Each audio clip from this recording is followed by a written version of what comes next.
close your eyes and imagine something impossible. An ancient civilization that knew things they shouldn't have known. Beings from somewhere else who came to Earth when humans were barely more than animals. A story written in clay tablets thousands of years before the pyramids that describes genetic engineering, advanced astronomy, and visitors from the stars. Sounds like science fiction, right? Except these aren't modern stories. They're not Hollywood movies or conspiracy theories cooked up on the internet. These are ancient Sumerian texts, some of the oldest written records in human history, and they tell stories that we still can't fully explain today.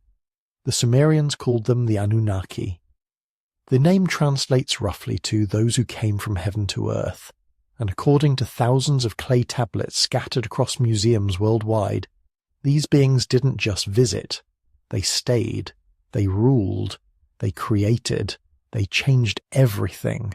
Now here's where it gets complicated. We can prove the Sumerians existed. We can read their language. We can visit the ruins of their cities. But the Anunnaki? That's where documented history ends and mystery begins. Because if you read these ancient texts literally, they're describing something that shouldn't be possible. Advanced beings arriving from another world, creating humans through some kind of biological manipulation, establishing cities and kingdoms, then eventually leaving Earth behind. If you're watching this to fall asleep, that's exactly why I make these. So maybe hit subscribe and tell me where you are and what time it is right now. I love checking the comments and seeing Tokyo at sunrise, London at lunch, Los Angeles at midnight, all watching at once. There's something perfect about falling asleep to ancient mysteries that span the entire world. Tonight we're going to explore 10 specific stories about the Anunnaki that historians can't definitively prove true.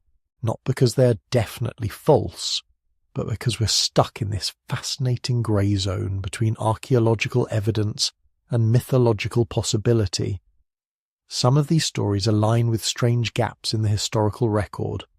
Others seem to echo similar myths from completely unconnected ancient cultures, and a few present details that make you wonder how people with crude tools and no telescopes could have known certain things about our solar system.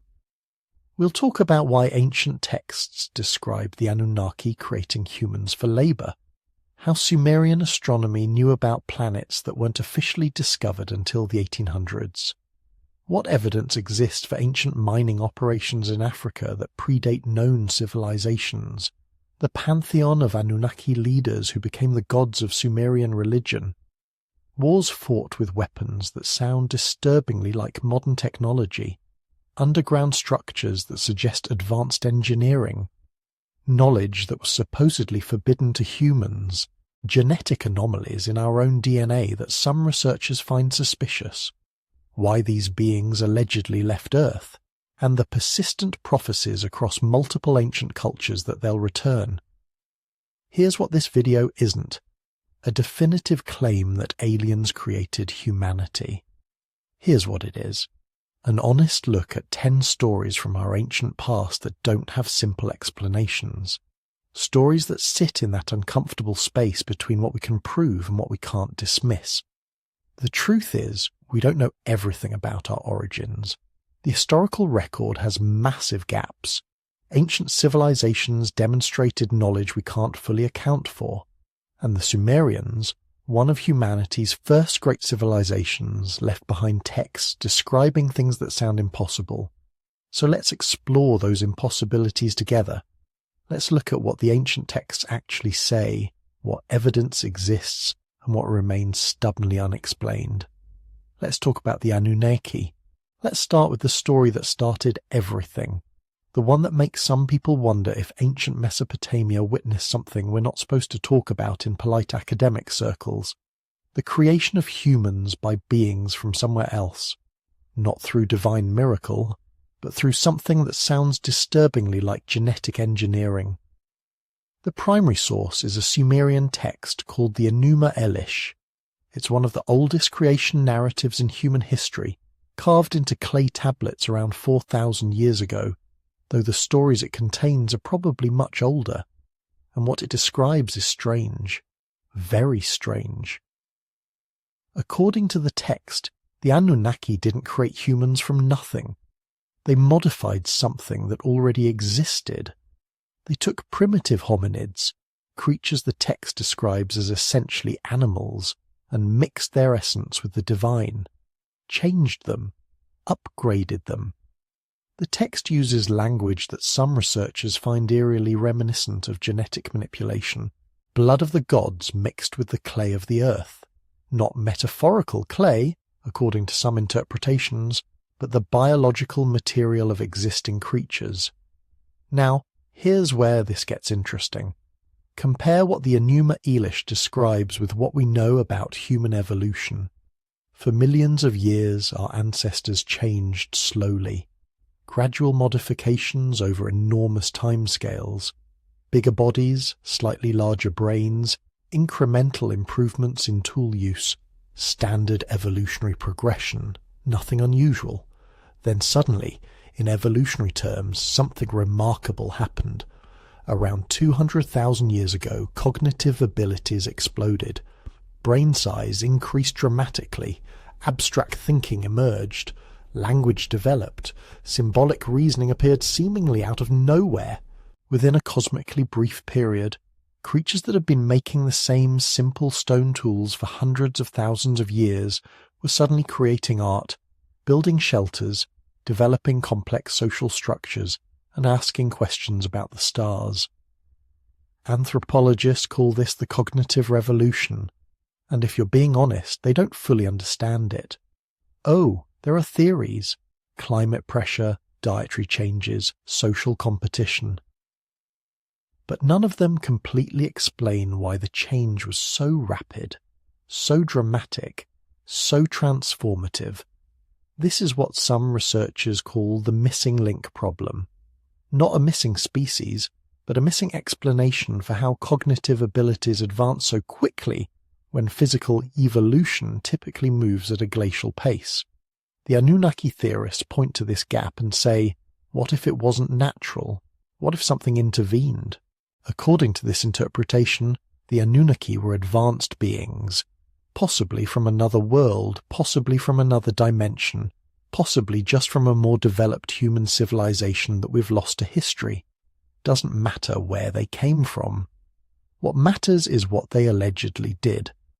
They found primitive hominids, creatures with potential but lacking the cognitive abilities needed for civilization, and they modified them, not through teaching, not through cultural transmission, but through direct biological intervention.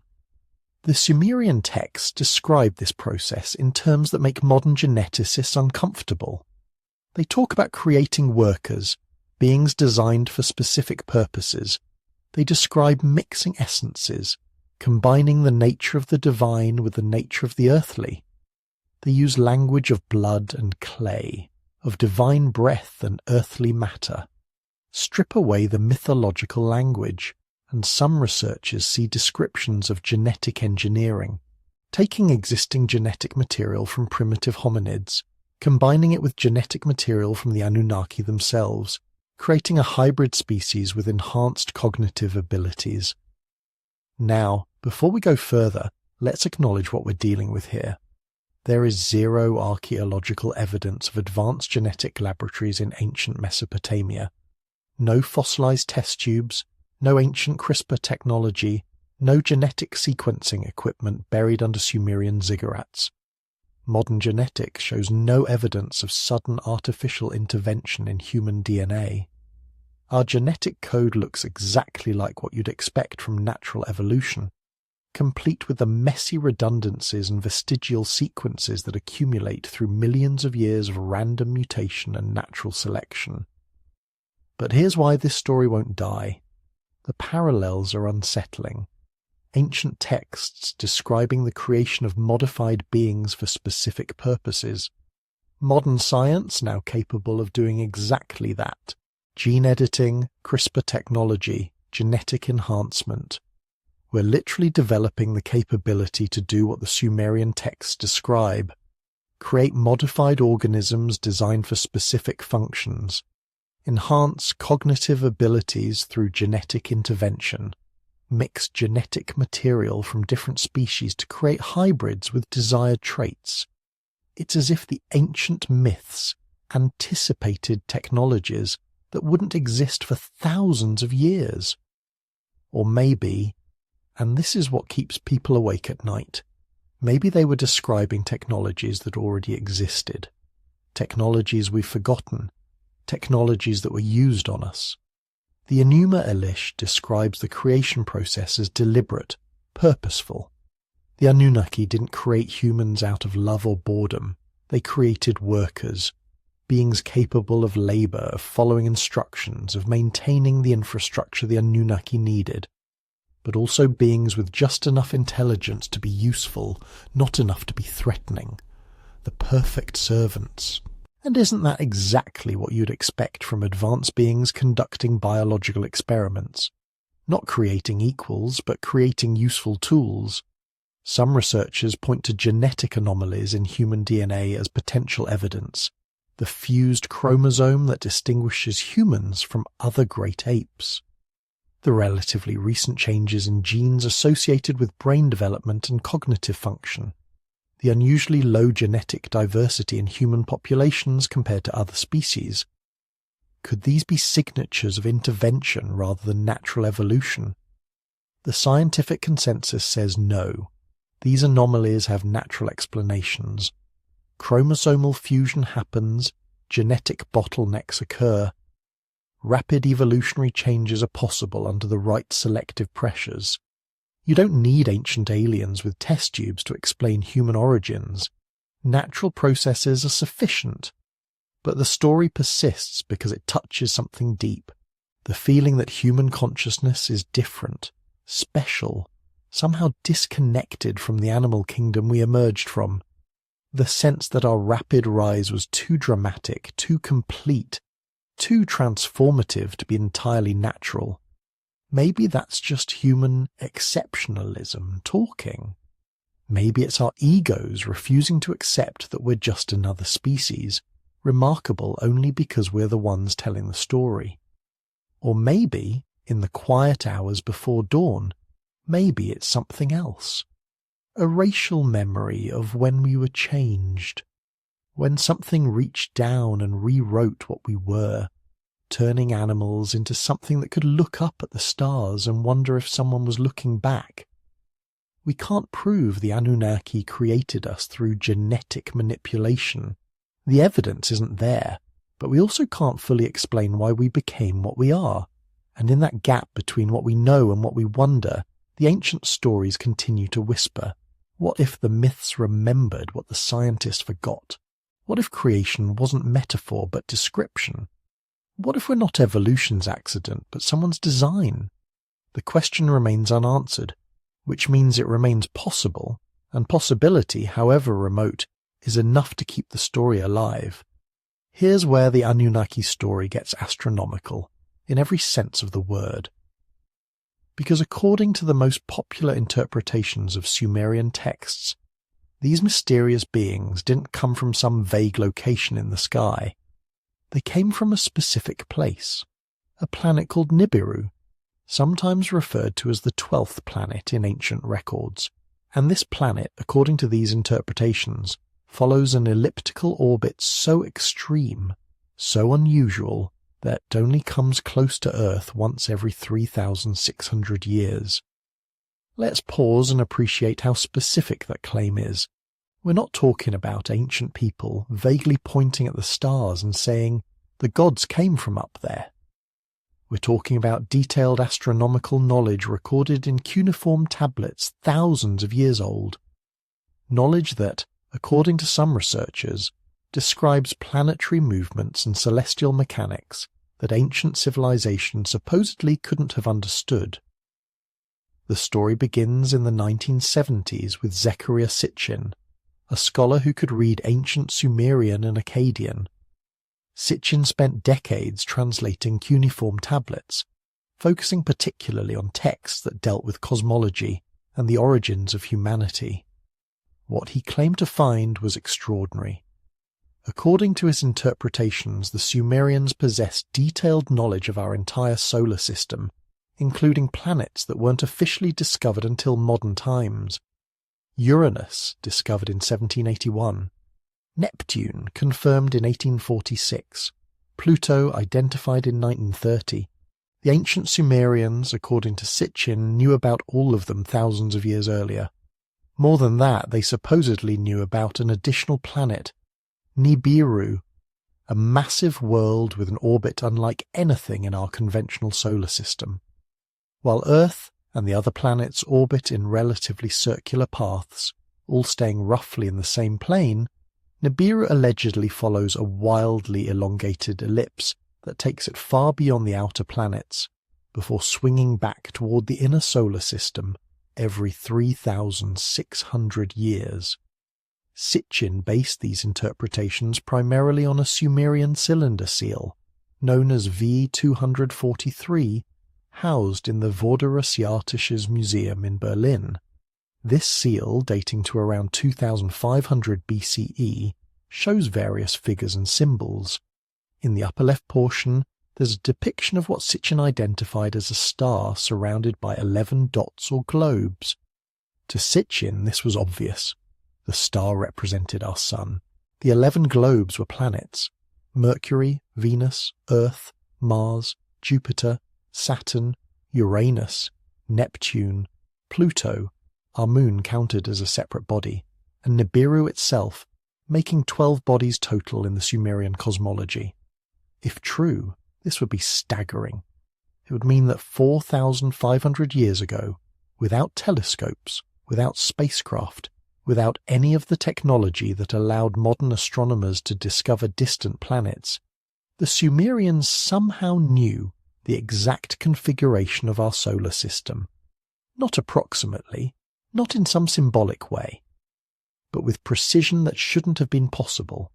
Sitchin went further.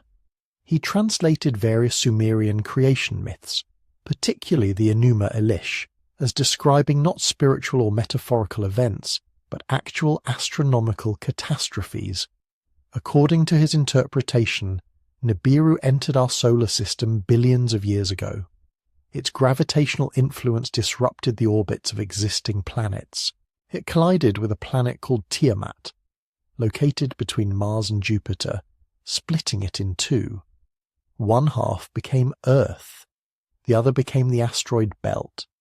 The moon was a satellite of Tiamat, captured by Earth after the collision. This interpretation would explain several astronomical puzzles. Why Earth's axis is tilted, why our moon is unusually large compared to our planet, why the asteroid belt exists in what seems like an incomplete planet's orbit, why Earth's ocean basins seem like scars from a massive ancient impact. Every mystery, every anomaly in our solar system structure, explained by this one catastrophic event billions of years ago. And Nibiru, having caused all this chaos, settled into its extreme orbit, returning to the inner solar system every 3,600 years. Each time it approached, the Anunnaki would come to Earth, checking on their genetic experiments, their mining operations, their human workers. Then they'd depart again, not to return for another 3,600 years. The story is breathtaking in its scope and specificity. It's also, according to most mainstream astronomers and Assyriologists, completely wrong. Let's start with the cylinder seal. Professional cuneiform scholars who have examined VA 243 say, the interpretation is mistaken. The star symbol surrounded by dots doesn't represent the sun and planets. It's a common Sumerian representation of a deity, specifically the star of Shamash or Ishtar. The dots aren't planets at all, but decorative elements or stars in the symbolic sense. Ancient Near Eastern art is full of similar imagery that has nothing to do with astronomy. More fundamentally, there's no evidence that the Sumerians knew about Uranus, Neptune, or Pluto. Their astronomical records, which are extensive and detailed, consistently describe 5 planets visible to the naked eye: Mercury, Venus, Mars, Jupiter, and Saturn. They were brilliant observers of these planets, tracking their movements with impressive precision. But there's no credible evidence they knew about anything beyond what you can see by looking up at the night sky on a clear night. The astronomical searches for undiscovered planets are real, though. Modern astronomers have spent decades looking for what they call Planet 9 or Planet X, not because ancient texts suggested it, but because of subtle gravitational anomalies in the outer solar system. Some trans-Neptunian objects have orbits that seem to be influenced by something massive that we haven't detected yet, but the planet astronomers are looking for, if it exists, would be far beyond Neptune, with an orbital period of 10,000 to 20,000 years, not 3,600, and it certainly wouldn't come anywhere near Earth. Here's the problem with Nibiru from a physics standpoint. If a planet-sized object with significant mass swung through the inner solar system every 3,600 years, its gravitational effects would be catastrophic and ongoing. Planetary orbits would be constantly perturbed. We'd see evidence of regular disruptions throughout geological history. Ancient astronomers from multiple civilizations would have recorded its appearances. There would be consistent references to this recurring catastrophe in texts from Babylon, Egypt, China, Mesoamerica. Instead, we have silence. No civilization except the Sumerians, in heavily disputed translations, mentions anything like this. Yet the story persists, and not without reason, because there's a genuine mystery here, even if Sitchin's specific interpretation is flawed. The Sumerians were remarkable astronomers. They developed the mathematical framework we still use to measure time and angles. 60 seconds in a minute, 60 minutes in an hour, 360 degrees in a circle, all Sumerian innovations based on their base 60 number system. They could predict eclipses, track planetary movements, and created star catalogues of impressive accuracy. So how did they develop such sophisticated astronomical knowledge without telescopes? The answer is time and obsession. For thousands of years, Mesopotamian civilizations maintained continuous astronomical observations. Priests would spend entire lifetimes recording the movements of celestial bodies. Knowledge accumulated across generations, creating data sets that revealed patterns invisible to casual observation. Given enough time and dedication, you can figure out an enormous amount about the cosmos, with nothing but careful watching and meticulous record-keeping. But this raises another question. Why were they so obsessed with astronomy in the first place? Most ancient cultures practiced some astronomy, usually tied to agriculture and calendars. The Mesopotamians took it further, developing what amounts to an astronomical tradition that lasted millennia. Why? What motivated this extraordinary dedication to watching the skies? Maybe it was purely practical. Agriculture depends on accurate calendars. Religious festivals needed proper timing. Astrological divination, which the Mesopotamians practiced extensively, required precise planetary positions. Or maybe there's something we're missing. Some tradition, now lost, that gave astronomical observations special importance in their culture. The Nibiru story, for all its flaws, taps into something real. The sense that ancient peoples knew things we've forgotten. That somewhere in those clay tablets and cylinder seals, there's information we haven't properly decoded yet. Not necessarily about planetary catastrophes or alien homeworlds, but about how ancient minds understood the cosmos and their place in it.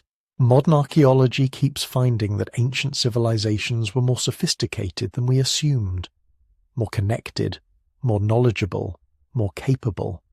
So when someone claims the Sumerians possessed advanced astronomical knowledge, part of us wants to believe it, because we keep learning they were more advanced than we thought, just not quite in the ways the most dramatic theories suggest. The 12th planet remains unconfirmed, unseen, unprovable, but the mystery of why ancient people watched the skies with such dedication and what they really understood about what they saw, that mystery is very real indeed. Deep in the mountains of southern Africa, scattered across what is now South Africa, Zimbabwe and Swaziland, there are thousands of ancient mine shafts, not medieval mines, not even classical era mines. Some of these excavations date back tens of thousands of years, maybe longer. They are so old that when European colonizers first discovered them in the 19th century, they assumed they were natural formations. Because surely ancient humans couldn't have created such extensive mining networks, right? But they weren't natural. They were deliberate, systematic, and incredibly sophisticated for their time. More importantly, they were focused almost exclusively on extracting one thing: gold. According to ancient astronaut theorists, this isn't a coincidence. They claim these mines are evidence of the Anunnaki's primary mission on Earth, that these alien beings didn't come here to guide humanity, or share wisdom, or any noble purpose. They came to extract gold, massive quantities of it, and they needed workers to do the mining. The theory goes like this: the Anunnaki Homeworld, that mysterious 12th planet called Nibiru, was experiencing an atmospheric crisis. Their atmosphere was deteriorating, letting in harmful radiation, destroying their civilization. But their scientists discovered a solution. If they could suspend fine particles of gold in their upper atmosphere, they could create a protective shield, reflecting radiation back into space and saving their world. The problem? They needed enormous amounts of gold, more gold than existed on Nibiru. So they searched the solar system and found Earth, a planet rich in gold deposits near the surface, perfect for large-scale extraction. They established mining operations and got to work. The archaeological evidence that supporters of this theory point to is genuinely fascinating. The most extensive ancient mining operations are found in the Mpumalanga province of South Africa and the surrounding regions. These aren't small, primitive dig sites. They're massive networks of interconnected shafts and tunnels, some extending hundreds of feet underground. Some of these mines show evidence of advanced engineering techniques that shouldn't exist in the time periods they're attributed to. In the 1970s, researchers examining these sites dated some mining operations to at least 100,000 years ago.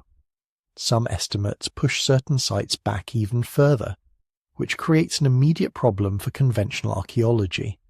The standard narrative says humans 100,000 years ago were small bands of hunter-gatherers focused on basic survival. They weren't organizing large-scale industrial operations. They weren't systematically extracting specific mineral resources for purposes beyond immediate tool-making. But these mines exist. They're real.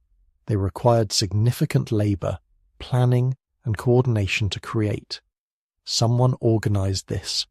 Someone directed workers to specific locations, taught them extraction techniques, processed the ore, and transported it somewhere. The question is who and why. Ancient astronaut theorists point to Sumerian texts for answers. Several cuneiform tablets describe the Anunnaki engaging in hard labor when they first arrived on Earth. The texts mention digging, excavating, extracting resources from deep in the earth. One famous text, the Atrahasis, describes the Anunnaki gods complaining about the difficulty and hardship of this work. The labor was so intense that the lesser Anunnaki, the workers, eventually rebelled against the elite Anunnaki leadership. This rebellion supposedly led directly to the creation of humans, a worker species designed specifically to take over the mining operations. From this perspective, the entire human creation story becomes a corporate solution to a labor dispute. The Anunnaki created us to be miners. Our original purpose was extracting gold for our alien overlords, and the evidence, they claim, is scattered across southern Africa in the form of ancient mines that predate any known human civilization. But here's where we need to slow down and look at the alternative explanations, because while the mines are real and genuinely ancient, the interpretation of their purpose and origin is far from settled. First, the dating of these sites is controversial. Some researchers have challenged the extreme age estimates, suggesting that many of these mines might be far more recent than initially claimed. Natural geological processes can make excavations appear older than they are. Radiocarbon dating of organic materials near mines doesn't always mean the mines themselves are that old. Materials could have been deposited later, giving false readings. Second, we have extensive evidence that ancient humans valued gold for reasons having nothing to do with atmospheric engineering. Gold doesn't tarnish, doesn't corrode, catches light beautifully. These properties made it valuable for decoration, ritual objects, and status symbols across virtually every human culture. The desire to obtain gold doesn't require alien instruction. It requires basic human psychology and aesthetic appreciation. Third, the scale of these operations, while impressive, isn't necessarily beyond human capability.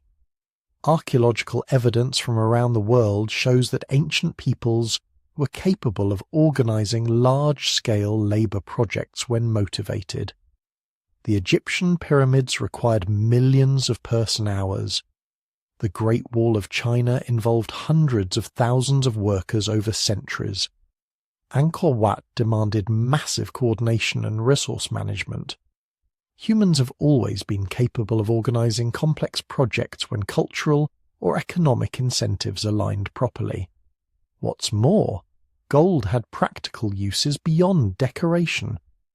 In some ancient cultures, gold was used in metallurgy experiments, combined with other metals to create alloys with useful properties. It was used in dentistry in some regions. It served as a store of value and medium of exchange in emerging trade networks. You didn't need aliens to explain why ancient peoples would invest significant effort in gold extraction. But the Anunnaki theory raises an interesting question. If aliens were directing these mining operations, where's the infrastructure? Where are the processing facilities? Where's the evidence of advanced technology that would have been necessary to extract, refine, and transport gold on the scale required to save an entire planet's atmosphere? You can't mine millions of tons of gold using Stone Age technology. You need industrial-scale equipment. You need smelting facilities. You need transportation networks. You need administrative centers to coordinate everything. Ancient astronaut theorists have an answer for this, of course. They argue that the Anunnaki took everything with them when they left, or they deliberately destroyed the evidence, or thousands of years of geological processes have buried or destroyed the remains, which is convenient but also unfalsifiable. If you can explain away the absence of evidence by claiming it was removed or destroyed, you can believe almost anything. The Sumerian texts themselves are open to multiple interpretations. The word translated as mining could also mean cultivating or working the earth. The descriptions of labor might be metaphorical, describing agricultural development rather than industrial extraction. Ancient languages are notoriously difficult to translate precisely, especially when describing technical processes or using figurative language. And there's another problem. The timeline doesn't quite work. The most ancient mines in southern Africa date to perhaps 100,000 years ago, at the very most. But Sumerian civilization, where the Anunnaki stories originate, didn't emerge until around 4,500 BCE. That's a gap of nearly 95,000 years. If the Sumerians were recording actual historical events involving Anunnaki mining operations, why is there such a massive temporal disconnect? Still, there's something haunting about those ancient mines. Walking through tunnels carved thousands of years ago by hands we can barely imagine. You can't help but wonder what drove people to such efforts. What motivated them to dig so deep, to extract so much, to organize on such a scale? Maybe it was simply the human drive to acquire valuable resources. Maybe it was religious devotion, extracting sacred metals for temples and gods. Maybe it was early economic networks, supplying gold to distant trade partners. Or maybe, just maybe, there's something to the story we haven't fully understood yet. something that connects those ancient excavations to stories told thousands of miles away, thousands of years later, about gods who came from the sky and put humans to work in the earth. We can't prove any of this is true, but we also can't fully explain why those minds exist in the pattern they do, at the age they are, focused so specifically on gold extraction. The mystery remains open, waiting in the darkness of those ancient shafts, still keeping its secrets after all these thousands of years. When ancient Sumerians looked up at the night sky, they saw something we've mostly forgotten how to see. Not just stars, but stories. Not just planets, but people. Gods who moved through the heavens with purpose and power, who descended to earth in flames and light, who walked among humans and shaped civilization itself. The question that haunts researchers today is simple but profound. Were these gods merely symbolic? Poetic attempts to explain natural phenomena and human experience? Or were they something else entirely? Something we've dismissed too quickly in our rush to explain away the past? Let's start with what we actually know. The Sumerian Pantheon wasn't a loose collection of vague spirits. It was a detailed, hierarchical organization that reads more like a corporate structure than a mythology. At the top sat Anu, the sky god, the supreme authority. His name literally means sky, or heaven, and texts describe him as dwelling in the highest heaven, rarely descending to earth. In the ancient astronaut interpretation, Anu represents the leader who remained on the Homeworld, or orbiting command ship, directing operations from above. Below Anu were his sons, and this is where things get interesting. Enlil, whose name means Lord of the Wind or Lord of the Command, was placed in charge of Earth operations. Texts describe him as arriving in a divine storm, with thunder and lightning announcing his presence. He established his headquarters at Nippur, which Sumerians called the bond between heaven and earth. The temple there, the Eker, wasn't just a religious site. According to the tablets, it was Enlil's actual residence, the place where he issued commands and made decisions that affected all of humanity. Then there was Enki, Anu's other son, called Lord of the Earth. But his domain wasn't the surface. Texts consistently place Enki in the Abzu, the watery depths beneath the earth. He was credited with creating humans, with establishing the arts of civilization, with bringing knowledge to humanity. In ancient astronaut theories, Enki is often cast as the scientist, the genetic engineer, the one who advocated for humanity against his brother Enlil's harsher governance. The relationship between Enlil and Enki dominates Sumerian texts. They weren't just rival deities, they had opposing philosophies about how to treat humanity. Enlil saw humans as workers, servants created for a purpose. Enki saw them as worthy of knowledge and advancement. This conflict plays out in story after story, including the flood narrative, where Enki warns the human Ziusudra to build an ark while Enlil plans humanity's destruction. But here's what makes the Sumerian pantheon genuinely strange compared to other ancient mythologies. The level of detail is extraordinary. We have job descriptions, family trees spanning multiple generations, specific geographical locations for each deity's headquarters, lists of their tools and weapons, descriptions of their vehicles, the divine boats of heaven that move through the sky with fire and noise. One text describes Enlil's arrival this way: "When Enlil's word is carried high, abundance and prosperity follow. When his word reaches the earth, green vegetation sprouts." But it also says his arrival shakes mountains and his voice thunders like a storm. That's a peculiar mix of agricultural blessing and something that sounds distinctly like rocket propulsion. The Anunnaki themselves were described as numbering exactly 50 in the earliest texts. 50 beings who came down from heaven to earth. Later texts expand this to include their offspring and servants, creating a complex hierarchy. There were the Igigi, sometimes called the Watchers, who remained in orbit or in the upper atmosphere. There were the lesser Anunnaki who worked on Earth. And there were humans at the bottom created to ease the labour burden of the lower-ranking Anunnaki. What's fascinating is how this hierarchical structure mirrors descriptions of sky beings in cultures worldwide. The Egyptian Neteru, the Hindu Devas, the Greek Olympians, they all share similar organisational patterns. Supreme sky gods at the top, specialised deities handling different domains, conflicts between factions, interbreeding with humans creating hybrid lineages, and technology that seems impossible for the supposed time period.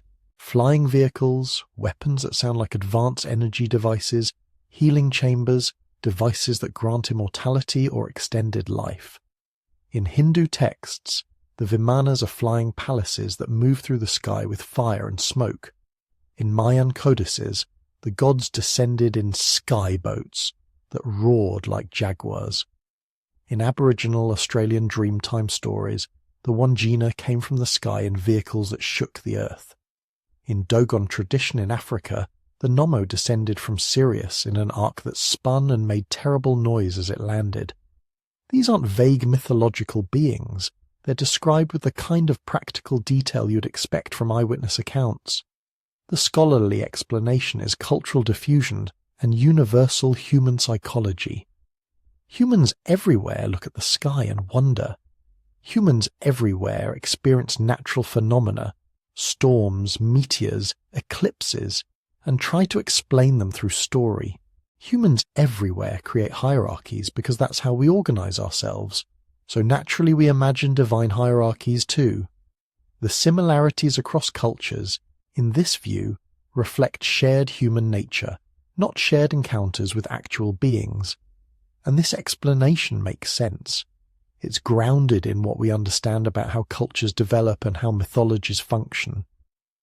Mythology serves crucial purposes. It explains natural phenomena before scientific understanding. It provides moral frameworks and social cohesion. It gives meaning to human suffering and purpose to human existence.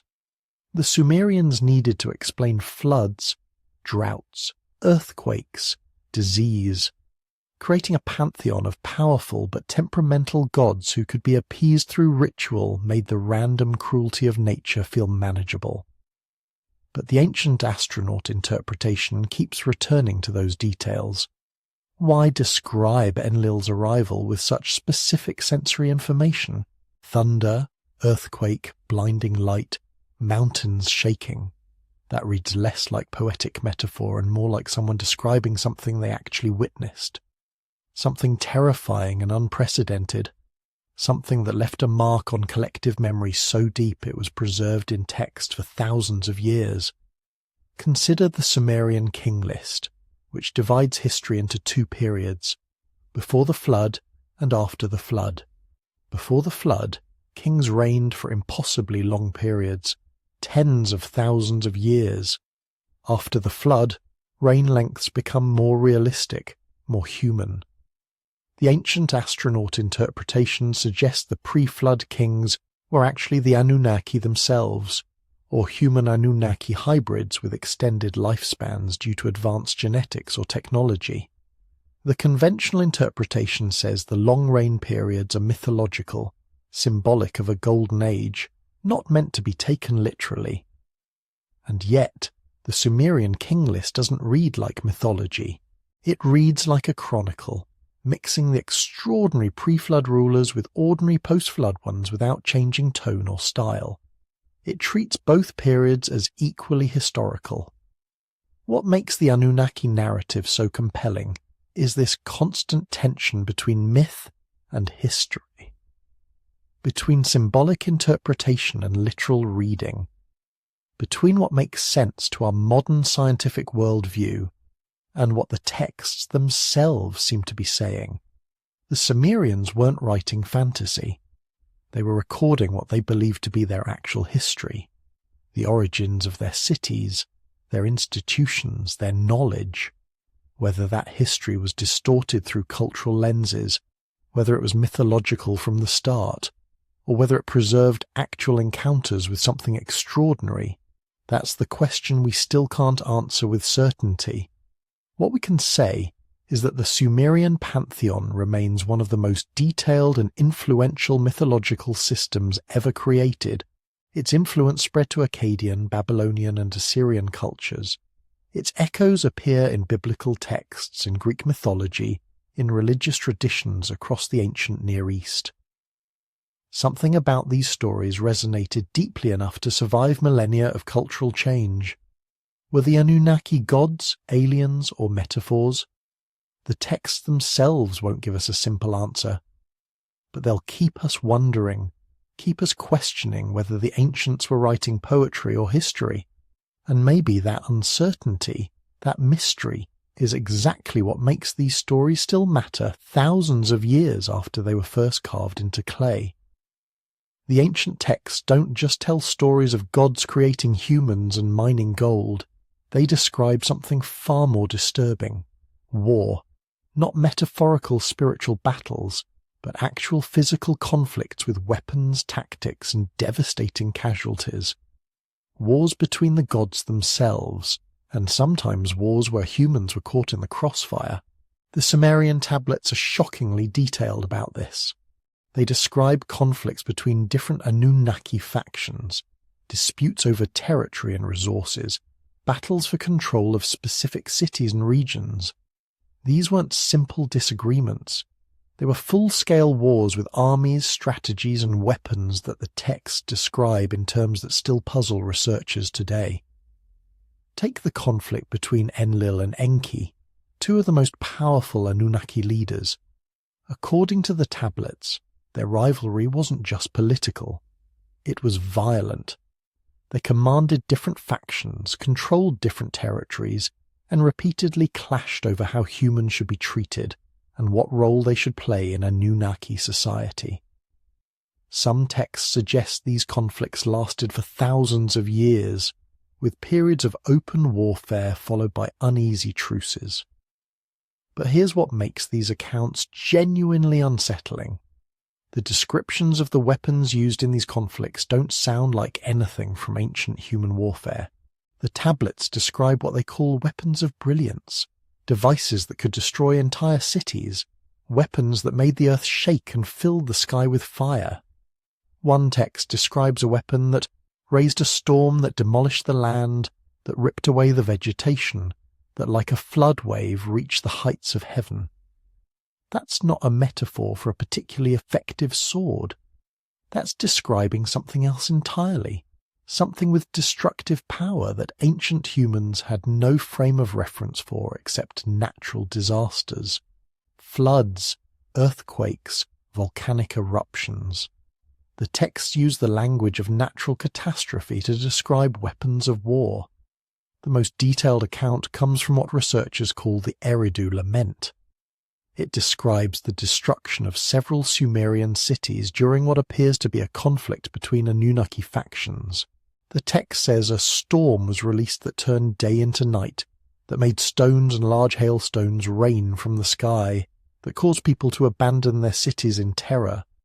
The storm is described as something created deliberately, something unleashed as a weapon. Modern readers have noticed something striking about these descriptions. They sound remarkably similar to accounts of nuclear weapons. The brilliant light, the devastating blast wave, the cities left abandoned and uninhabitable. Could these texts be describing something like atomic warfare? It's a disturbing possibility, one that seems absurd until you start looking at the archaeological evidence. Because here's the thing, ancient cities did get destroyed, catastrophically, suddenly, in ways that archaeologists still struggle to explain. Take Mohenjo-Daro, one of the great cities of the Indus Valley civilization. Around 1500 BCE, this thriving urban centre with sophisticated architecture and advanced city planning was suddenly abandoned. When archaeologists excavated the site, they found evidence of extreme heat. Pottery fused together, stone walls partially melted, scattered skeletons that showed no signs of burial or scavenging, as if people had died instantly where they stood. Some researchers have pointed out that parts of the site show vitrification, the process where intense heat turns sand and stone into glass. This requires temperatures far beyond what Bronze Age technology could produce. Nuclear weapons can create vitrification, so can lightning strikes and volcanic activity, but there's no volcanic activity in that region and no evidence of a massive lightning storm. The official archaeological explanation is that the city was abandoned due to climate change and the drying up of the Saraswati River. That makes sense for why people would leave. It doesn't explain the vitrification or the unburied bodies. It doesn't explain why the site was never resettled, even though the location remains strategically valuable. Similar mysteries appear across the ancient world. Jericho, according to biblical accounts, had its walls brought down not by siege engines or battering rams, but by something the text describes as the sound of trumpets and the power of God. Archaeological excavations show the walls did collapse suddenly, falling outward rather than inward, which is unusual for a city under siege. The conventional explanation is an earthquake, but the timing described in the texts, the precision of the destruction, it raises questions. Then there's the plain of Sodom and Gomorrah. The cities described in Genesis as being destroyed by fire and brimstone from heaven. For centuries, this was dismissed as pure mythology, until archaeologists started finding evidence of a massive destruction event in the Dead Sea region around 1650 BCE. Multiple settlements were suddenly abandoned, showing evidence of extreme heat and blast damage. The distribution pattern of the destruction suggests it came from above, not from invasion or internal collapse. Natural explanations exist. Meteor strikes, volcanic eruptions, earthquakes. Any of these could account for the physical evidence, but they don't account for the pattern, because when you map out these destruction events across the ancient world, something interesting emerges. They cluster geographically and chronologically in ways that seem to correlate with the conflicts described in Sumerian and biblical texts. The texts themselves make explicit connections between divine warfare and earthly destruction. The Epic of Gilgamesh describes weapons that could shatter mountains, battles in the sky between gods, and conflicts that left the land barren for generations. The Mahabharata, the great Indian epic, contains even more detailed descriptions of what it calls celestial weapons, including one called the Brahmastra that sounds disturbingly like a nuclear device. The text describes it as a weapon that could destroy entire armies, that created a vertical explosion with a pillar of smoke that contaminated the land, making it uninhabitable. These descriptions appear across multiple cultures, separated by thousands of miles but sharing remarkably similar details. Bright light, mushroom-shaped clouds, devastating blast waves, lingering contamination. Either multiple ancient civilizations independently invented the same complex metaphors for divine power, or they were all describing something they actually witnessed. The challenge is distinguishing between natural disaster and technological catastrophe when you're looking at events that happened thousands of years ago. Ancient peoples didn't have our scientific framework. They would describe a meteor strike as divine judgment. They would interpret a volcanic eruption as the anger of the gods. But does that mean every description of heavenly fire and devastating blasts was a natural event? The Sumerian texts suggest otherwise. They describe deliberate conflicts, strategic decisions, weapons deployed with specific intent against specific targets. They name the commanders, describe the tactics, outline the political motivations behind the violence. These aren't vague myths about angry gods. They're detailed military histories, and they consistently describe a pattern where human cities became collateral damage in conflicts between Anunnaki factions. Wars that weren't primarily about humans at all, but where human populations suffered the consequences.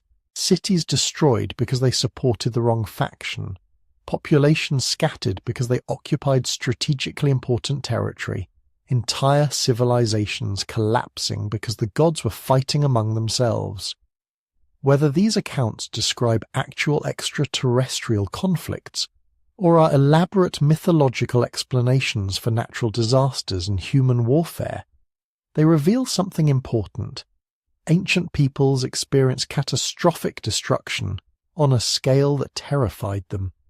Events so devastating they could only be explained as divine warfare, and those experiences shaped their understanding of power, of conflict, of humanity's place in a universe where forces beyond their control could destroy everything they had built in an instant. The archaeological evidence keeps piling up. Destroyed cities, unexplained vitrification, sudden civilization collapses, and hovering over it all, these ancient texts describing wars in heaven that brought devastation to earth. We may never know for certain what really happened, but the possibility that we're looking at evidence of something beyond conventional ancient warfare that remains as unsettling today as it was mysterious thousands of years ago. Picture the world not from above, but from beneath. Not temples rising toward the sky, but stairways vanishing into the dark. Not ziggurats and pyramids, but tunnels, chambers, and whole cities carved into the bones of the earth. According to some Anunnaki traditions, this is where the real story unfolded, not just in palaces and public temples, but in hidden underground bases, secret facilities where the gods worked, experimented, and possibly retreated when the surface became unstable or inconvenient. The idea sounds like pure science fiction, and yet, when you start looking at the archaeological record, something odd appears. Over and over again, across cultures that supposedly never met, humans kept digging into the ground, sometimes for shelter, sometimes for storage, sometimes for reasons we still don't fully understand. The claims begin with a simple question. If the Anunnaki were advanced beings, used to the harsh conditions of space and alien worlds, where would they feel most at home on a still-forming, unpredictable Earth? Some researchers say, not out in the open. They imagine subterranean command centers hidden beneath sacred mountains, beneath temple complexes, beneath what would later become legendary lost cities, places where the Anunnaki could shelter from climate swings, cosmic radiation, even from their own human creations. We don't have confirmed evidence of such bases. What we do have are real underground structures that are just mysterious enough to keep the speculation alive. Take modern-day Turkey. Beneath the town of Derinkuyu lies one of the largest known underground cities on Earth, a honeycomb of tunnels and rooms descending perhaps 60 to 85 meters below the surface. Ventilation shafts, stables, storage rooms, kitchens, even what look like communal spaces big enough for hundreds of people, engineered with such precision that fresh air can circulate through levels carved out of solid rock. Mainstream archaeology dates Derinkuyu mainly to the 1st millennium BCE and later, probably used as a refuge during times of invasion and religious conflict, but the exact origins are hazy. The deeper you go, the more ambiguous the story becomes. Some passages look older than the rest, as if new generations expanded on pre-existing caverns whose builders left no written record. For those who see the Anunnaki in every missing chapter, Derinkuyu becomes more than a fortress. It becomes the faint echo of a much older tradition. Powerful beings going underground long before history began to be written. And Derinkuyu isn't alone. Throughout Cappadocia, dozens of underground complexes riddle the soft volcanic rock. Many are interconnected. Some can shelter thousands of people combined, with networks that stretch for kilometers. Then your attention shifts east to ancient Mesopotamia. Sumerian texts speak of the Abzu, the subterranean freshwater deep, home of the god Enki. In the myths, the Abzu is both a cosmic water reservoir and a sort of underworld domain, approached through temples and sacred precincts. We can't equate this directly with tunnels and bases, but the imagery is striking. gods associated with deep places, hidden realms under the earth, secret knowledge stored below. Archaeologically, Mesopotamian temples do show layered construction. Foundations built over older foundations, sanctuaries over older sanctuaries, pit shafts, ritual wells, underground chambers that almost never see daylight. We know they were used for religious and administrative purposes. What we don't know is whether all their functions were purely ceremonial. In a culture that imagined its gods descending from the heavens, is it coincidence that so many myths also lead downward? Beyond Mesopotamia, the pattern continues. In Egypt, beneath the plateau of Giza, explorers have documented natural caves and man-made tunnels. Some are clearly quarry cuts or later burials. Others are harder to categorize. Subterranean chambers beneath the so-called Osiris shaft. Passages leading away from major monuments as if there were once broader networks, now collapsed or flooded. The official story is cautious. Geology, erosion, human activity over thousands of years make reconstruction difficult. But for those thinking in Anunnaki terms, Giza becomes not just a field of pyramids, but the surface expression of something deeper. Massive stone markers built over access points, like signposts over buried infrastructure. Farther afield in Peru, legends speak of tunnel systems running beneath Cusco and the old Inca heartland. Spanish chroniclers recorded stories of passages filled with gold and mummies, sealed long before their arrival. Some entrances have been found near Sacsayhuaman and other sites, but many remain unverified or collapsed. Whether these were simple service tunnels, escape routes, or parts of something larger remains unresolved.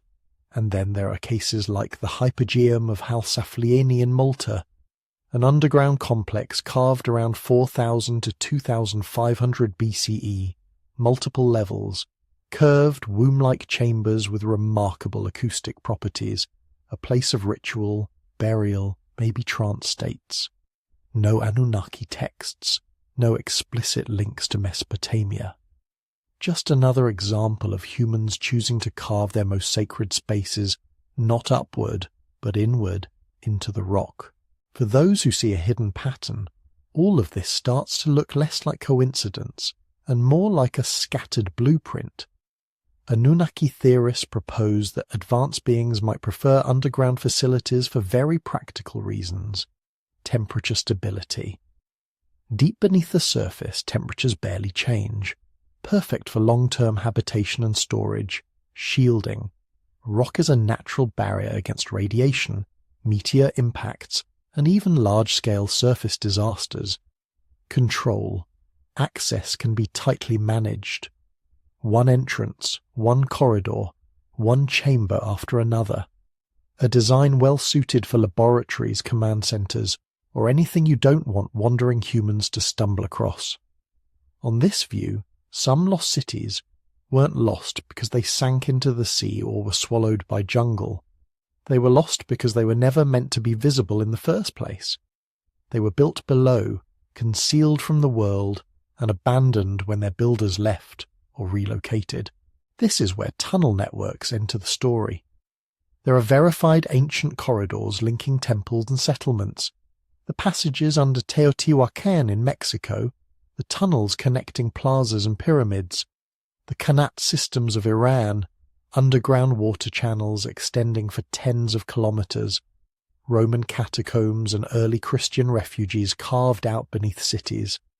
Most of these have clear earthly purposes: water, burial, shelter. Yet rumours persist of deeper, older networks that don't fit neatly into any known period. Stories of passages connecting distant sites, Giza to the Nile Delta, Cusco to remote fortresses, Cappadocia to far-off valleys. Hard evidence for intercontinental tunnels is non-existent. But geologically, the Earth is riddled with caves, lava tubes, and fault-related voids. It's not impossible that ancient peoples exploited natural systems we haven't fully mapped yet. This is the crack where the Anunnaki narrative slides in. If natural tunnels exist, and if some human-made systems are still undiscovered, then, some argue, there is room for something older, deeper, not human at all.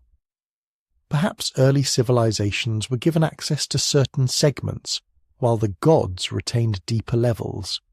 Perhaps when the Anunnaki left, entrances were sealed, myths were softened, and the memory survived only as fragmentary tales of underworlds, hollow hills, and cities beneath the sands. From a strictly scientific perspective, we have no confirmed Anunnaki bases. What we do have are real underground cities like Derinkuyu and Kaimakli, ritual complexes like the Hypogeum, subterranean chambers beneath major temples and pyramids, legends of tunnels and hidden worlds in Sumer, Egypt, the Andes and beyond. The leap from those facts to extraterrestrial outposts is large. There are no inscriptions saying, "built by the Anunnaki." No alien metals, no unexplainable machinery, no smoking gun, and yet the story persists. It resonates with modern conspiracy thinking because it speaks to something deep in the human psyche.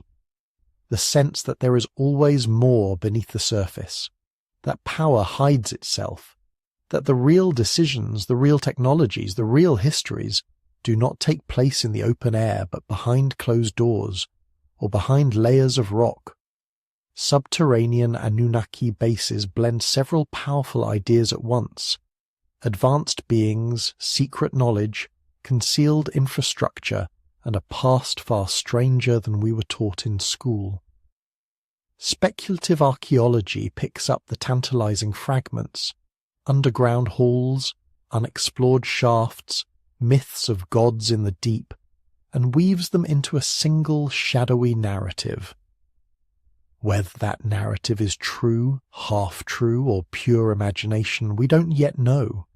All we can say with confidence is this: ancient people around the world invested enormous effort into going underground.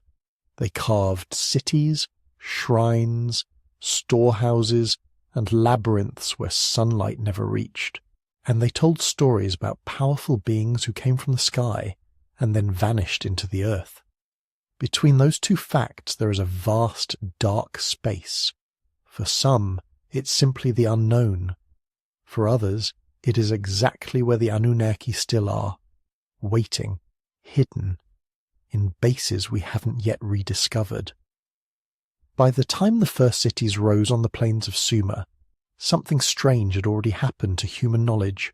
For hundreds of thousands of years, information had lived only in minds and voices. Then, almost suddenly in archaeological terms, it moved into clay. Tiny reed styluses pressed wedge-shaped marks into wet tablets. Words became symbols, symbols became records. And in those records, some researchers believe the Anunnaki left more than myths. They left encoded instructions, fragments of a curriculum meant for a species they had just recently, according to the legend, upgraded. Most of what we know about the Anunnaki comes from these cuneiform tablets: administrative lists, royal inscriptions, hymns, epic poems, astronomical notes. But tucked among the grain tallies and tax records are stranger texts: creation myths, star catalogues, descriptions of the gods' tools and measuring rods. This is where the idea of forbidden knowledge begins, not because the tablets themselves are locked away in some hidden vault. Thousands of them sit in museums, university collections, even private hands. The mystery lies in how we read them. Or, according to some, how we've refused to. Ask mainstream Assyriologists which Sumerian texts are forbidden, and most will tell you, none.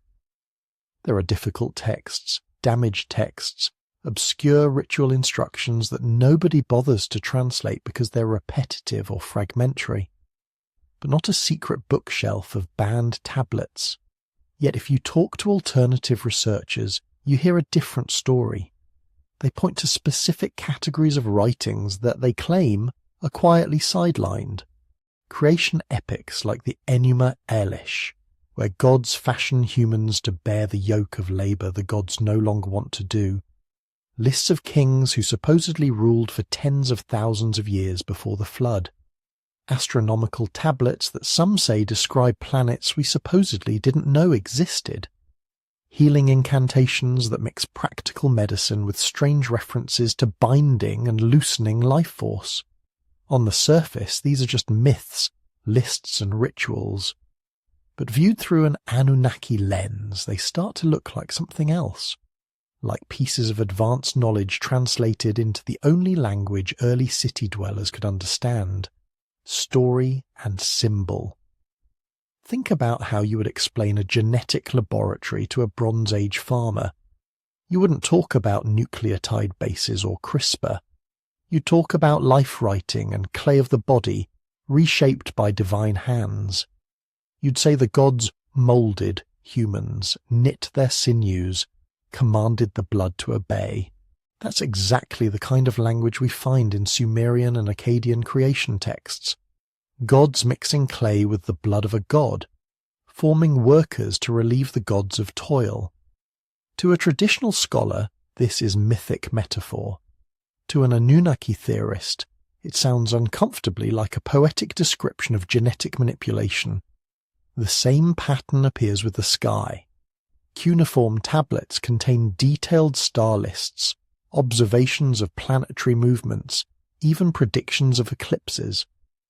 Much of this can be understood as the result of careful naked-eye observation over centuries, but some lines make people stop. References to Nibiru, a wandering star associated in later interpretations with a crossing planet. Mentions of 12 major celestial bodies including the sun and moon, which some alternative writers interpret as proof the Sumerians knew of an extra planet beyond the ones visible to the unaided eye. Most Assyriologists disagree. They argue that Nibiru is a complex shifting term, sometimes Jupiter, sometimes a point on the ecliptic, sometimes a generic symbol of crossing or transition. They note that lists of 12 often group the sun, moon, and certain major stars, not a secret 12th planet. To them, claims of a hidden astronomical system are overreach, selective reading driven by modern expectations. But the debate itself is revealing.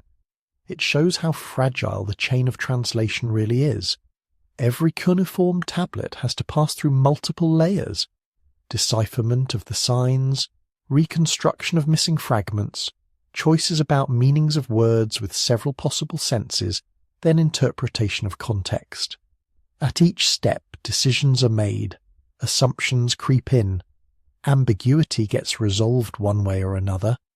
Alternative researchers seize on this. They argue that certain tablets, especially those touching on cosmology, origins, or divine technology, have been domesticated in translation, rendered safely mythic when more literal readings might hint at something else. Not because of a grand conspiracy, they say, but because scholars are trained to avoid anything that sounds too modern, too advanced. More dramatic claims go further. They suggest that some tablets have been mistranslated on purpose, that references to ships of the gods, heavenly chambers, or bright weapons have been softened into vague chariots and thunderbolts to prevent people from seeing the technological implications. Here, the evidence becomes thin. We do have cases where early translations were wrong and later corrected, often in the direction of being less sensational, not more. A shining heavenly weapon becomes, after rereading the signs, a standard ritual implement. A skyboat turns out to be a poetic name for a constellation. These revisions don't prove deliberate suppression. They do prove how easy it is to read our own fantasies into damaged text. So what would forbidden knowledge actually mean if it existed? One possibility is technical knowledge, advanced astronomy, engineering, medicine. Some healing texts describe surgical procedures, bandaging techniques, and herbal recipes mixed with incantations. To most scholars, this is early empirical observation wrapped in ritual. To a minority, it's a degraded memory of something more systematic, more scientific, handed down from teachers who understood the body in ways their students could only imitate. Another possibility is cosmological structure. Myths describing layered heavens and underworlds, gates between realms, measured distances between the divine abodes. In standard readings, these are symbolic geographies of the sacred. In Anunnaki interpretations, they could be garbled maps, star routes, orbital periods, maybe even references to other worlds the gods called home. Then there's social knowledge, instructions supposedly given by the gods to kings, how to measure land, tax harvests, build ziggurats aligned to cardinal directions. This looks exactly like early statecraft. But if you view the Anunnaki as a ruling elite from elsewhere, it also looks like the deliberate construction of a controllable civilization, teaching just enough mathematics, just enough architecture to build stable cities, but withholding whatever would make human workers independent. The uncomfortable part is that written evidence can support more than one reading. A phrase about the god descending in a storm could be a thunderstorm. It could also, if you really want it to, be a craft coming down through clouds. The tablet doesn't tell you which one to pick. Your assumptions do. That's where the skeptical view becomes important. Critics of Anunnaki theories point out that the vast majority of cuneiform text is mundane. Loans, receipts, legal disputes, temple inventories. If an advanced extraterrestrial curriculum was encoded in the writing system, it's buried in an ocean of bureaucracy. They also note that every culture has myths of gods teaching humans agriculture, writing, law. You don't need aliens to explain why early city dwellers would imagine their new skills as divine gifts. They raise a deeper issue too, pattern hunting.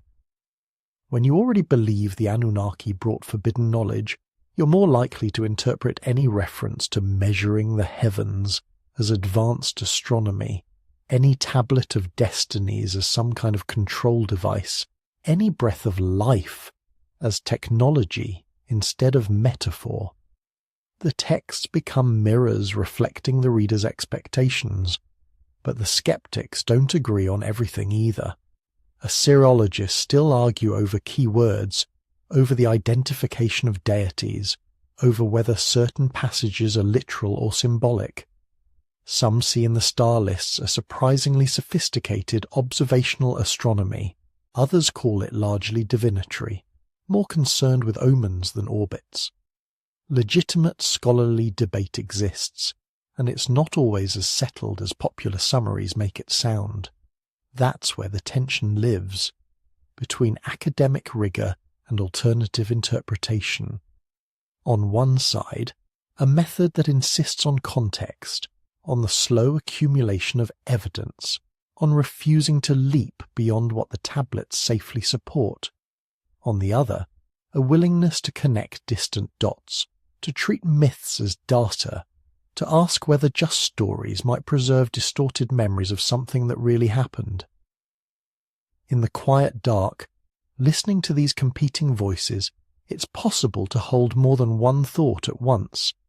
That the Sumerians were brilliant observers and storytellers who encoded their world in clay with astonishing skill. That our access to their minds is filtered through damaged tablets and debatable translations. That some of their myths sound eerily like people trying to describe technologies and beings beyond their comprehension. And that none of this, on its own, proves the Anunnaki were real visitors with a library of forbidden knowledge. The tablets sit in their cases and storage rooms, lines of wedges hardened by time. They tell us what they tell us and no more. The rest, what might have been meant, what might have been hidden, what might still be waiting in untranslated collections or unexcavated sites, that lives in the space between evidence and imagination. A space where for now the Anunnaki still whisper only in fragments. If the Anunnaki really walk the earth, and if they really altered early humans, then their fingerprints shouldn't just be in old clay tablets.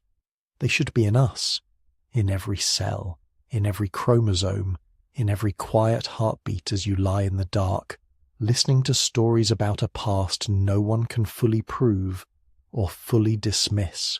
According to the more imaginative versions of the Anunnaki theory, the story didn't end with a few upgraded workers in Sumer. It continued silently, through bloodlines, through families, through what some researchers call the legacy of the gods. They claim that when the Anunnaki first mixed their DNA with that of early humans, they didn't just create a generic worker species, they created hierarchy. Most humans, according to this view, were basic hybrids, good enough to mine, to farm, to build. But a few lines, a few carefully bred families carried more of the divine genetic material.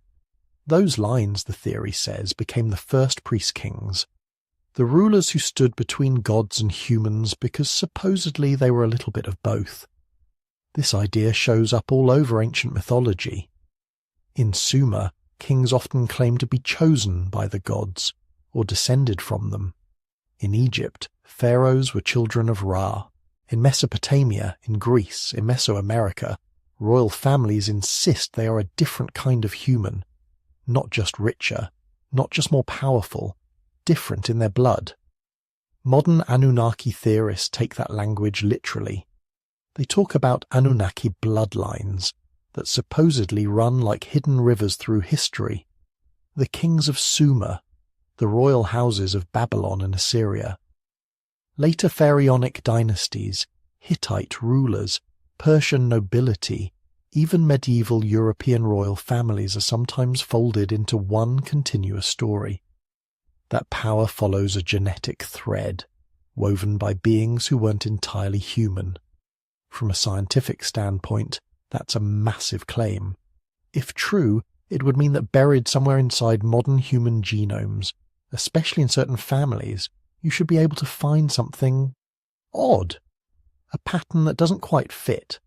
A genetic signature that looks like it came out of nowhere. So what does the actual genetic evidence say? When geneticists look at human DNA, they see a surprisingly tight family. Modern humans share around 99.9% of their DNA with each other.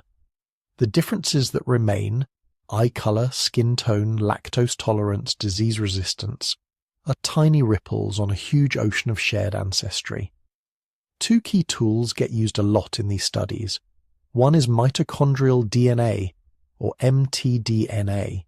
It's passed almost entirely from mothers to children, and it changes very slowly. When you trace mitochondrial DNA back through time, you don't find alien splices or recent mysteries. You find African ancestors, tens of thousands, then hundreds of thousands of years in the past. There's also the Y chromosome, carried by biological males and passed from father to son. That too traces back to ancient human populations converging on what geneticists call Y chromosomal Adam, again rooted in Africa, not in some unknown off-world lineage. So far, there's no verified segment of human DNA that can't be placed somewhere on the branching tree of life on Earth. We fit. Our genes connect us to earlier humans, to primates, to mammals, to life forms that existed long before anything like civilization. But that doesn't mean there aren't puzzles. Human evolution has some strange jumps. Our brains grew rapidly over a relatively short period, then stabilized. Our ability for language, symbolic thought, and complex culture appears suddenly, at least in archaeological terms. We share a fused chromosome, human chromosome 2, that looks like a merger of two ancestral ape chromosomes. It's neat, tidy, and complete, as if someone took two separate books and bound them into one. Mainstream science explains these things naturally. The fused chromosome likely occurred as a rare but viable mutation in a small ancestral population, then spread because it didn't harm survival or reproduction. Our cognitive leap is often tied to gradual neural and social changes, not a single moment of intervention. The suddenness is partly an illusion caused by an incomplete fossil and archaeological record. But for those drawn to Anunnaki stories, these anomalies look like signs. They say the fused chromosome is an edit, evidence of genetic engineering. They say the rapid emergence of language and symbolic thinking is too sharp a curve to be just random mutation and selection. They look at the timing and see not a slow burn of evolution, but a spark. The claim about royal bloodlines pushes this further. Certain ancient families, they argue, weren't just culturally elevated, they were genetically distinct. Over time, as empires rose and fell, those bloodlines supposedly intermarried, fragmented and moved, seeding Anunnaki DNA into elite families across the world. Modern conspiracy-style versions of the story take this to extremes, connecting contemporary political or financial elites to imaginary ancient hybrid trees. What would it take to actually support a claim like that? First, scientists would need to identify a specific set of genetic sequences in some human lineages that 1. Don't resemble any known human, Neanderthal, or Denisovan variation. 2. Don't resemble any known terrestrial species DNA. 3. Show a pattern consistent with a single, relatively recent introduction event, not ancient random mutation. You'd need independent labs from different countries and institutions, sequencing and verifying the same unusual pattern, ruling out contamination, error, or misinterpretation. You'd need to show that these sequences actually do something, some consistent, measurable trait, rather than being random noise. Nothing like that has been confirmed. Instead, what we do see in the genetic record are known, understandable complexities, traces of Neanderthal DNA in non-African populations, traces of Denisovan DNA in people from parts of Asia and Oceania, evidence of ancient interbreeding between different human groups, but all still firmly within the earthly human family. For most geneticists, that's enough. The tree of life is messy, tangled, and full of cross branches, but it doesn't require visitors from the stars. Alternative researchers aren't convinced. Some argue that any truly anomalous DNA would be classified immediately, hidden under national security, or quietly erased from the public databases. They point to the fact that much human genetic data is controlled by governments, universities, and large institutions, all of which have their own interests. If you believe those institutions are hostile to radical ideas, it's an easy step to assume suppression. Others go further, suggesting that the entire framing of human evolution is biased, that anything that doesn't fit a purely naturalistic story is dismissed before it's fully explored.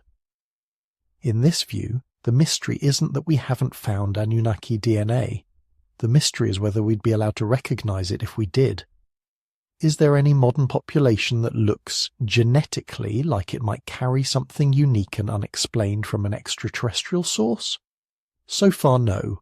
Populations living in extreme environments, like Tibetans adapted to high altitudes, or certain Arctic groups adapted to cold, carry remarkable genetic tweaks. But these adaptations can be traced to known human or Denisovan variants through processes of natural selection. They're extraordinary, but not unearthly. When you go looking for a group with completely unprecedented genetic markers, you don't find a secret Anunnaki bloodline. You find humans, slightly different, endlessly varied, but recognizably one family. And yet the idea doesn't quite die, because in a way the Anunnaki genetic story is less about hard data and more about how we feel when we look in the mirror. Are we the product of blind chance and slow, brutal selection? Or did someone help? Did someone sculpt the clay just a little? The tablets give us myths of gods shaping humans from dust and divine essence. Genetics gives us chromosomes, mutations, and population bottlenecks. Somewhere between those two images, between a god kneeling over wet clay and a gene quietly flipping in a cell, lies a space where stories grow. Maybe the Anunnaki never existed. Maybe our only alien inheritance is the strange, restless curiosity that makes us imagine them at all. But if any trace of them does remain, it isn't in a single royal family or some hidden elite. It would be in all of us, woven into the double helix that carries not just our past, but every possibility of our future. For now, the evidence says we're entirely human. The mystery is that, for many, that still doesn't feel like the whole story. By the time we reach the end of the Sumerian story cycle, something strange happens. The tablets that once spoke so confidently of gods walking among humans begin to hint at distance, separation, a thinning of the line between heaven and earth. The Anunnaki are still there in the texts, but they feel further away. In earlier myths, the gods feast in their temples, demand offerings daily, argue and bargain almost like powerful landowners. Later they retreat to more remote realms. Their meetings move from city courtyards to far-off divine assemblies. The language changes from "when the gods walked among men" to "when the gods decreed from above." It's subtle, but it suggests a transition, a world where the overseers are no longer physically present, only remembered. Why did they leave? In the standard scholarly view, this is metaphor. The gods withdraw as political structures shift, as cities rise and fall, as priestly authority changes. But in the Anunnaki interpretation, this is taken much more literally. It's read as the record of a departure, an end to an experiment. The Sumerian flood story is often placed at the center of this transition. In the Atrahasis epic, the gods grow tired of human noise. People are multiplying too fast, disturbing divine rest. The solution is brutal. First plagues, then famine, then finally a catastrophic flood, a reset button. One god, Enki, subverts the plan, warning Atrahasis and teaching him how to build a survival vessel. Humanity doesn't disappear, but something does end. After the flood, the gods change the rules. Human lifespan is cut. Fertility is limited. The relationship between the divine and human worlds is restructured. In the Anunnaki narrative, this is described as the winding down of a project, a moment when the engineers decide the system has become unstable, too noisy, too unpredictable. Instead of starting over completely, they pull back, reduce contact, set new parameters, and let the system run on its own. Some theorists extend this idea far beyond Mesopotamia. They look for traces of a sudden withdrawal in the archaeological and historical record, not just in myth, but in material culture. They ask, does the timeline of the Anunnaki's supposed departure line up with any real turning points in human history? Look at the late 3rd millennium BCE. Around 2200 BCE, something dramatic happens across a wide region. The Akkadian Empire collapses. The Old Kingdom in Egypt stumbles into a period of instability. Settlements decline in parts of the Levant. Climatic studies suggest a severe drought event. Crops fail. Trade networks fracture. Literacy in some areas retreats. To mainstream historians, these are connected episodes in the story of climate, economics, and politics. To those reading history through the Anunnaki lens, this cluster of crises looks like something else. The first generation left to fend for itself after the overseers step away.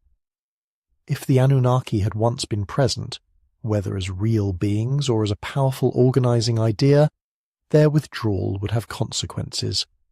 You might expect confusion in religious practice, competing temples claiming to preserve the true ritual. Sudden changes in political legitimacy as rulers can no longer point to direct divine backing. Fragmentation of knowledge as certain advanced techniques become guarded secrets, or simply forgotten. We do see mysterious regressions in the archaeological record. There are places where construction techniques become less precise over time, not more. Periods where writing systems become simpler, where artistic detail declines, where large-scale urban planning gives way to more modest, scattered settlements.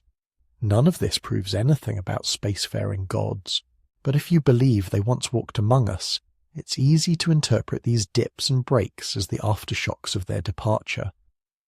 Some enthusiasts point to very specific examples: the end of the Uruk period, when the world's first true cities contract, the sudden abandonment of certain early Bronze Age towns, later the collapse of the late Bronze Age palace economies around 1200 BCE, when old powers fall and writing nearly vanishes from some regions for centuries. In the conventional view, these are the results of trade disruptions, invasions, droughts, internal weaknesses. In the Anunnaki view, these could be flare-ups in a long, slow, weaning process, moments when a civilization built under supervision is forced to continue without it. Even flood myths begin to look different through this lens. Around the world, cultures preserve stories of a great deluge, a time when the world was washed clean, the old order destroyed, and a few survivors carried forward the memory of a lost age. In Mesopotamia, the gods regret the flood and swear never to destroy humanity again. In other traditions, mysterious teachers arrive after the waters recede, bringing agriculture, laws, and calendar knowledge. One interpretation imagines these floods and the rebuilding that follows, not just as disasters, but as controlled abandonment events, a harsh final intervention followed by withdrawal. Wipe away the densest evidence of direct contact, leave a fragmentary memory encoded in myth, and then step back. Of course, there is no way to test this scientifically. The geological record does show episodes of severe flooding, sea level rise, and local catastrophes. The myths could be memories of real events, magnified and reshaped over generations. Whether they also preserve any hint of a higher intelligence choosing to walk away is something that stays, for now, in the realm of possibility rather than proof. But even if we treat the Anunnaki entirely as story, a question lingers. If they truly left, why do so many myths, prophecies, and modern theories insist they'll come back? The Sumerian texts themselves don't give us a clear, unified promise of return. What they do show is a pattern of departure and reappearance. Gods leave cities in anger, then return when rituals are restored. Deities vanish in underworld journeys, only to emerge again with the changing seasons. The divine world is never permanently gone, it's temporarily hidden. Later traditions build on this pattern. Kings receive visions that one day the gods who once guided humanity will descend again. Apocalyptic texts speak of a time when the sky will open, when ancient judges will return to weigh human actions, when the hidden knowledge of the beginning will be revealed at the end. In the Anunnaki framework, this becomes a literal expectation. The engineers who left will eventually come back to check on their work. At a psychological level, the appeal is obvious. The idea that advanced beings once shaped human destiny, then departed, explains both our sense of abandonment and our hunger for guidance. It offers a narrative for why history feels like a broken conversation. We remember a golden age vaguely as myth. We feel the weight of lost knowledge. We sense gaps in our story. Believing in the Anunnaki fills those gaps. It says, you're not alone in a random universe. Your species is part of a larger project. The chaos of history, the rises and collapses of civilizations, the sudden sparks of genius and long stretches of stagnation. These aren't just accidents. They're side effects of an experiment running without its creators. Some find that idea unsettling. Others find it oddly comforting. If someone started this, maybe someone can fix it. If someone left, maybe someone can return. For now, all we have are traces. Clay tablets that speak of gods who once walked the earth. Ruins that hint at knowledge gained and lost. Myths of floods and disappearances, of teachers who arrive from nowhere and vanish just as suddenly. Whether you see these as evidence of a real Anunnaki departure, or as the symbolic story of humanity growing up, stepping out from under the shadow of imagined parents, the mystery remains the same. Something changed. the world of direct divine presence faded, and a new kind of history began. A history where humans, for better or worse, would have to find their own way. But in the background of that story, a question continues to echo through time. If they truly abandoned us, was it forever? Or is abandonment only the middle chapter of a much longer tale? By the time the last Sumerian scribes were pressing wedge-shaped marks into wet clay, the world that had birthed the Anunnaki myths was already fading. Cities rose and fell, empires shifted, languages changed. But one idea refused to die, the sense that the gods, the great ones who had come down from the heavens, had not simply vanished. They had gone away, and one day they might come back. When you read the surviving Sumerian and later Mesopotamian texts, you don't find a clear, simple prophecy that says, the Anunnaki will return in year X from planet Y. Ancient tablets don't work like a modern science fiction script.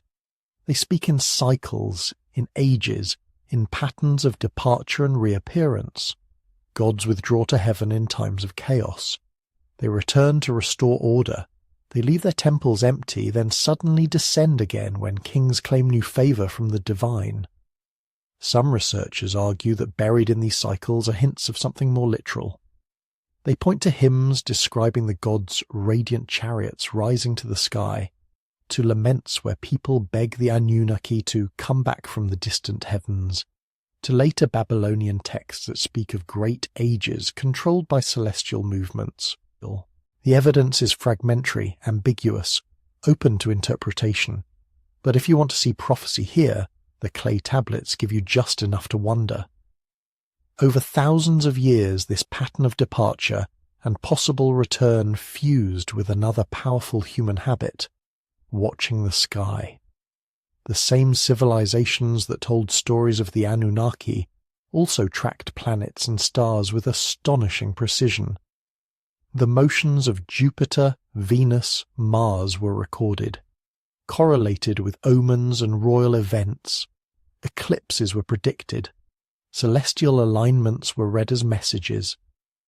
Much later, modern writers stitched these pieces together into a single storyline. The Anunnaki weren't just gods. They were visitors from a hidden world, a 12th planet on a long, elongated orbit. Their disappearances from history mirrored their disappearances from near-Earth space. Their promised return, some claimed, would coincide with a specific astronomical event, an unseen planet nearing the inner solar system, a great alignment along the galactic plane, a shift in Earth's precessional cycle. Astronomers have never found this 12th planet in the way these theories describe. No modern observatory has confirmed a world on a catastrophic collision course with Earth. The sky, as science measures it, is quiet, methodical, consistent. But the story persists. It mutates. It adapts. When one date for the Anunnaki's return comes and goes uneventfully, another configuration, another alignment, another interpretation takes its place. And in the background, something else is happening. Since the mid-20th century, a new kind of skywatching has taken hold. Strange lights, unidentified craft, objects tracked on radar, filmed by military jets, reported by pilots and civilians. The UFO phenomenon, once dismissed as pure fantasy, has edged its way into mainstream discussion.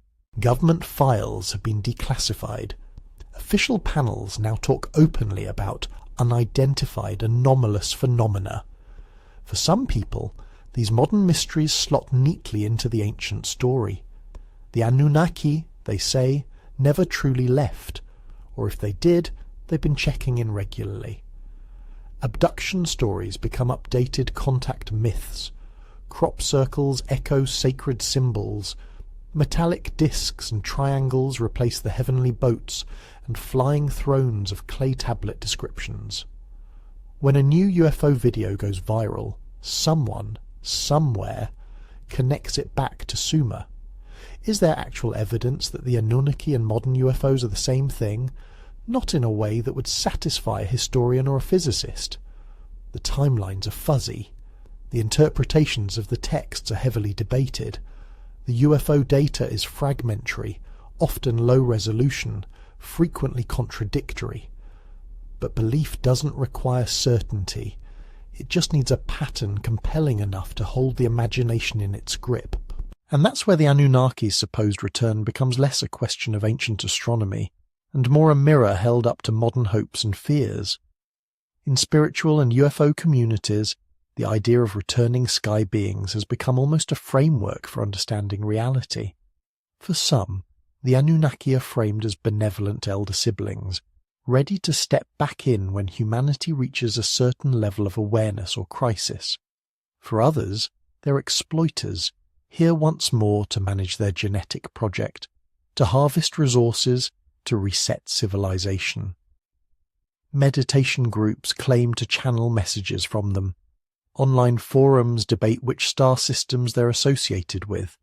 Conspiracy theorists map global politics onto secret Anunnaki factions, arguing that returns have already begun in hidden underground bases, in shadowy government programs, in space missions that never appear in the news.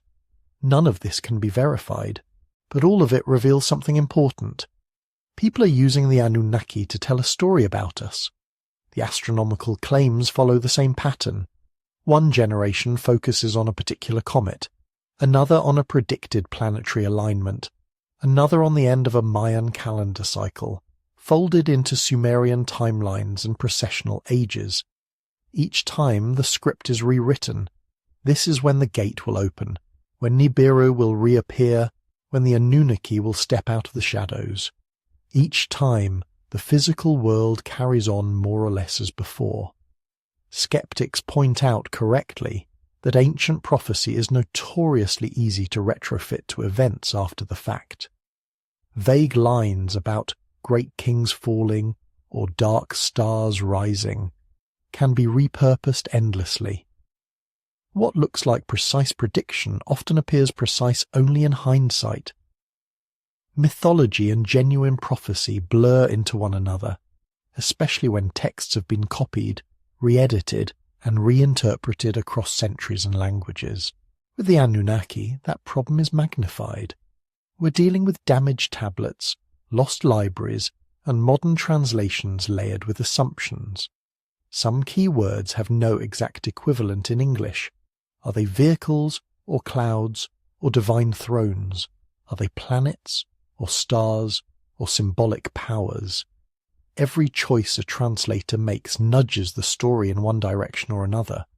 So when someone points to a line and declares, "This proves the Anunnaki will return in our lifetime," what we're really seeing is a modern mind reaching back through time and pulling meaning out of ambiguity. And yet the persistence of this belief is its own kind of data, even when the predicted dates pass. Even when telescopes fail to find the fatal planet, even when official UFO reports remain inconclusive. The story continues. It evolves in novels, in movies, in long late-night videos that blend clay tablets with satellite images and speculative astronomy. The Anunnaki become stand-ins for something larger, a sense that we are not alone, that history has hidden chapters, that someone out there knows more about us than we know about ourselves. Maybe that's what these prophecies, real or imagined, are ultimately about. On one level, they're about return, the hope that powerful beings will come back and explain everything, fix everything, reveal the missing pieces of our story. On another level, they're about responsibility, the fear that those same beings will judge what we've done with the world they supposedly helped create. At a deeper level, they reveal a very human pattern. When faced with uncertainty about our origins, our future, our place in the universe, we reach for narratives that connect past and future in a single arc. The Anunnaki become the authors of that arc. Their departure is our fall into confusion. Their return is our resolution. Whether there is any literal return on the horizon is an open question. The tablets don't give us a date. The stars don't spell out a clear appointment. The UFO data sits in a grey zone between known and unknown. We're left in the same place the ancient storytellers were, looking up at the sky, imagining who might be looking back. But the endurance of the Anunnaki's promised return tells us something unambiguous about ourselves. It tells us that we expect continuity between the oldest myths and the newest mysteries, that we hope meaning runs like a hidden thread from Sumerian clay tablets to modern radar screens, that some part of us still waits, quietly, for someone, or something, to step out of the dark and say, "We've been here before, we're back."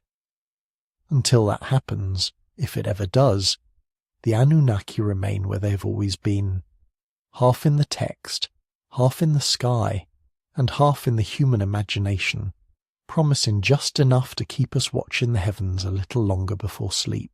All through this episode, we've been walking a thin line between clay tablets and cosmic speculation.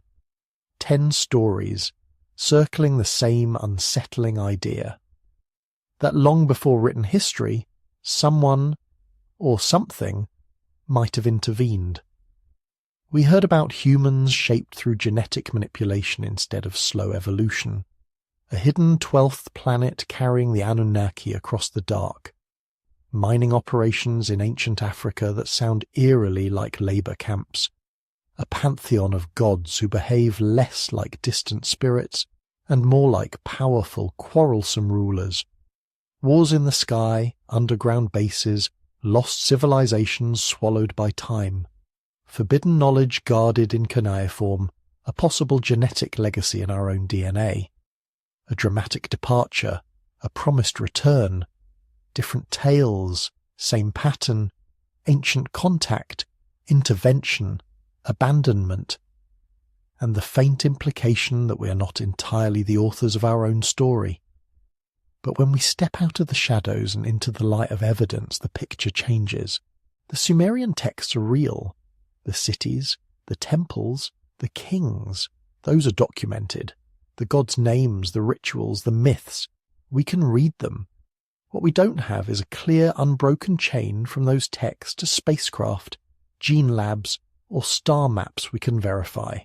There's a gap, a wide one, between what the tablets literally say, what later interpreters think they might imply, and what modern theories build on top of that. Archaeologists see poetic myth and royal propaganda.